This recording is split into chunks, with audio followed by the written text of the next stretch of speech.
नमस्कार दोस्तों, आप सभी का स्वागत है हमारे YouTube चैनल यूथ थॉट्स के ऊपर। और आप देख रहे हैं हमारा कार्यक्रम कहानी बड़ौदा के उपचुनाव की।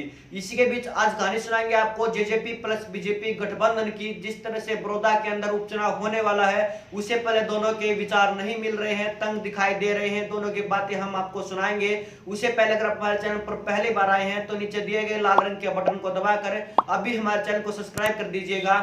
जिस तरह से 12 अप्रैल को पिछली श्री कृष्ण हुड्डा जी का देहांत हो गया था, उसी के बाद बड़ौदा के अंदर उपचुनाव का रास्ता प्रस्त होता दिखाई दे रहा है, जिसके चुनाव आयोग द्वारा 12 अक्टूबर को चुनाव होने के अनुमान लगाए जा सकते हैं। उसको लेकर के आज पार्टी के अंदर सरगर्मियां तेज हो गई हैं। सभी ने बड़ौदा के अंदर होने वाले उपचुनाव के अंदर ताल ठोकनी शुरू कर दिया। अगर मैं बात करूं बीजेपी की, तो बहुत दिनों से ही वो चुनाव की ताल ठोक रही हैं। जिस तरह से यहाँ पर बीजेपी के प्रदेश अध्यक्ष सुभाष बराला जी आए थे, उसके बाद करनाल के सांसद संजय भाटिया यहाँ पर आए थे, उसके साथ ही में यहाँ के सोनीपत के सांसद रमेश कौशिक के साथ साथ यहाँ के जिला अध्यक्ष धर्मवीर नंदल द्वारा यहाँ पर पूरा दावा ठोका जा रहा था कि सोनीपत के बड़ौदा उपचुनाव के अंदर हम कमल खिलाने का काम करेंगे। जहां पर अगर हम बात करें पुराने इतिहास की, तो बड़ौदा के अंदर आज तक कभी भी यहाँ पर बीजेपी ने जमानत नहीं बचाई है। केवल 2019 के चुनाव में योगेश्वर दत्त पहलवान ने यहाँ पर बीजेपी की जमानत बचाने का काम किया था।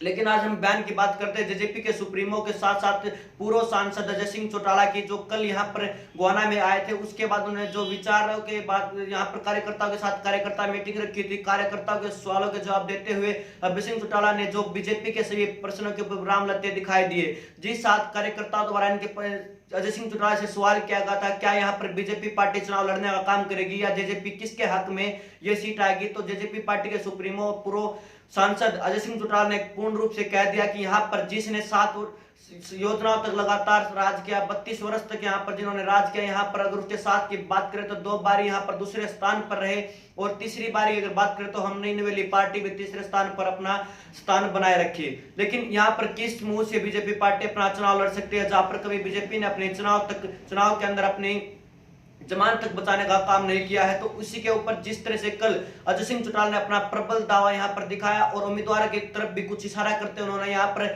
दिग्विजय चौटाला को भी उतारने का कुछ मन बना रखा है। अगर वहां पर सहमति नहीं बनती है तो उसी के साथ में यहाँ के बड़े मजबूत दावेदार नेता यहाँ से जो कांग्रेस के, लेकिन 2019 के चुनाव में जेजेपी पार्टी को ज्वाइन करके यहाँ से बड़ौदा से चुनाव लड़ा था, भूपेंद्र मलिक ने उनकी तरफ भी इशारा करते हुए, डॉक्टर केसी बांगड़े की तरफ उन्होंने इशारा करते हुए कहा कि आप चुनाव की तैयारियां कीजिए, देखते हैं समय पर कौन होता है। अगर उन्होंने बीजेपी पार्टी के नेताओं को कहते हुए कहा कि ये कौन होते हैं टिकट देने वाले, तो उसी के साथ में पूर्ण रूप से दिखा जा सकता है कि जेजेपी पार्टी हर हाल में हाईकमान के ऊपर दबाव डालकर यहाँ पर चुनाव लड़ने का काम करेगी। अगर मैं बात करूं अजय चौटाला की, क्योंकि यहाँ पर बड़ौदा के अंदर हमेशा से एनएलडी या चौधरी देवलाल जी की विचारधारा का प्रचार और प्रसार होता रहा है। अगर यहाँ पर चुनाव नहीं लड़ती है तो उसका पूरा भरपूर नुकसान जेजेपी पार्टी को उठाना पड़ेगा और उसका लुत्फ उठा सकती है एनएलडी परिवार के साथ साथ कांग्रेस परिवार को भी उसका फायदा हो सकता है, क्योंकि वही चौधरी देवलाल जी की वो तस्वीर की प्रचार और प्रसार वहां पर होता है, वही चौधरी देवलाल जी का प्रचार और प्रसार वहां होता है। तो पूर्ण रूप से माना जा सकता है, बहुत सारे पत्रकार बंधुओं का कहना है, अगर यहाँ पर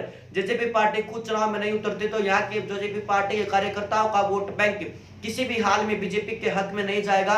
वो पूरा वोट बैंक एनएलडी परिवार के साथ या कांग्रेस परिवार के अंदर जाने का काम होगा।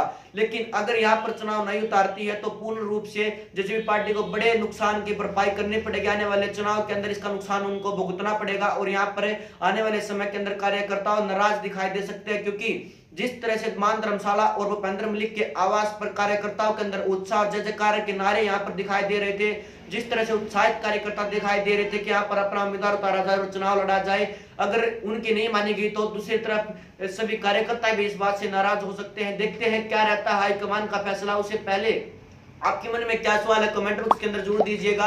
अगर आप हमारे चैनल पर अभी तक आपने सब्सक्राइब नहीं किया तो सब्सक्राइब जरूर कर दीजिएगा। मैं हूं आपके साथ कमल दीपत्री। जय हिंद, जय भारत।